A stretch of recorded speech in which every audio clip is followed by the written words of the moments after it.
আমরা মানুষরা না বড়ই অদ্ভুত। কেন বলছি এই কথাটা? যদি কোনো মানুষ নিজের স্বার্থ দিয়ে বেশি চিন্তা করে তখন তাকে আমরা কি বলবো? স্বার্থপর। কিন্তু সেই মানুষটাই যদি অন্য স্বার্থ নিয়ে চিন্তা করে তখন সেই মানুষটা হয়ে যাবে কি বলতো আমাদের চোখে? পরোপকারী। নিজের কথা ভাবাটা কি অন্যায় বলো তো বন্ধুরা?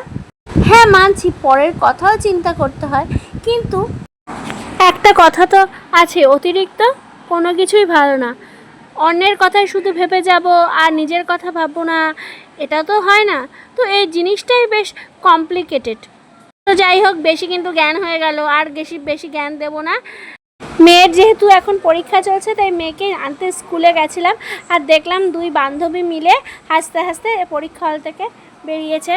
পর মেয়েকে নিয়ে সোজা বাড়ির পথে রওনা দিলাম। বাড়িতে যখন আসলাম তখনই শুরু হয়ে গেছে মেয়ের বায়না যে মা আমাকে ফুটি কিনে দিতে হবে। আমার ঠিক আছে, তুই চল বাড়িতে, পাপা তো আছে, পাপা কিনে দেবে। ও বলে না, তুমি কিনে দেবে, না হলে হবে না। তো মেয়ের বায়না শুনে দেখো ফুটি কিনে দিয়েছি, এখন বলছে তুমি একটু খাও তারপরে আমি খাবো। তারপর আমি খেলাম একটু। এদিকে দেখি মেয়ের বাবাও মাঝ রাস্তায় এসে দাঁড়িয়ে রয়েছে মেয়ের জন্য। বাড়িতে চলে আসলাম, বাড়িতে চলে এসেই লেগে পড়লাম আমার কাছে। কি বলো তো, আগের দিন আমরা বিরিয়ানি খেয়েছিলাম, তো সেই বিরিয়ানি খাওয়ার সময় আমাকে মেয়ে বলে রেখেছিল মা তোমার থেকে একটু রেখে দেবে গো। এবার খাওয়ার সময় যদি তোমার সন্তান এসে তোমাকে এসে বলে যে আমার জন্য একটু তাহলে নিশ্চয়ই তুমি সেটা খেয়ে নেবে না। তো আমার অবস্থাও সেই হয়েছিল, আমি ওর জন্য একটু রেখে দিয়েছিলাম। তো স্কুল থেকে এসেই বলে দিয়েছে মা আমার বিরিয়ানি রেখেছো? আমি বলে হ্যাঁ বাবা রেখেছি। তো এবার বলছে যে আমাকে ডিমের পোচ করে দাও, আমি ডিমের পোচ দিয়ে ওই বিরিয়ানিটা খাবো। তো বিরিয়ানিটা একটু গরম করে দিলাম আর সাথে করে দিলাম ডিমটা পোচ করতে গিয়ে গড়বড় হয়ে গেছিলো। তো ডিমটা উল্টাতে পারছিলাম না, তো একটু ভেঙে গেছিলো।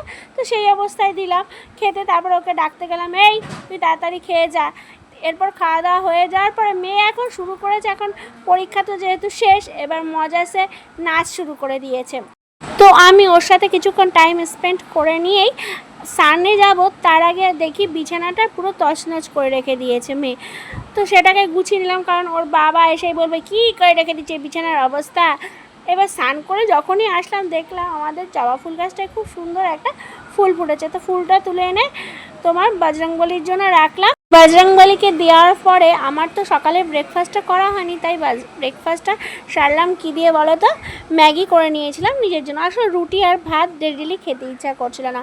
আর আমি যখন ম্যাগি খাচ্ছিলাম তখন হাসিটা নিয়ে এসে বলছে মা আমাকে একটু দেবে না, তুমি একা একা খাচ্ছ? তাই বাধ্য ওকে একটু দিয়ে দিলাম। তো ভিডিওটাকে আর লং করছি না বন্ধুরা, এখানেই শেষ করে দিচ্ছি। সবাই কিন্তু ভালো থেকো, সুস্থ থেকো, আর নিজের কথাও ভাববে আবার অন্যের কথাও ভেবো কিন্তু।